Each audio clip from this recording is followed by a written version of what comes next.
ప్రియమైన దేవుని బిడ్డలారా, అప్పుడు వాణిజ్య రహదారులు వాణిజ్యం కొరకు సరిగా లేకపోయినా ఆమె ఒంటెలపై ఎక్కి వచ్చినది అని వ్రాయబడి ఉంది.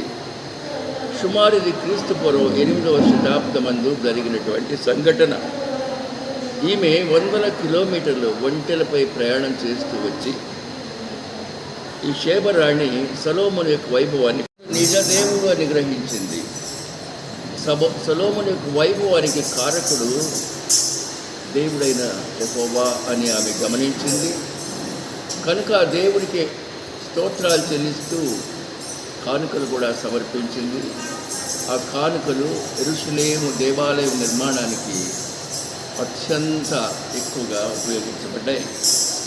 అటువలే మన జీవితంలో కూడా మనం ఎక్కడ వారమైనా ఏ పేరు ఉన్నా దేవుని వైభవాన్ని గురించి వినాలంటే దైవాలయానికి రావాలి. మనకు తగిన విధంగా ఆయన నామాన్ని ప్రకటిస్తూ ఆయన కొరకు సమర్పించే వారిగా కూడా ఉన్నాం. ఈ షేబరాణి వృత్తాంతం దయచేసి మొదటి రాజుల గ్రంథం 10వ అధ్యాయంలో లిఖించబడింది.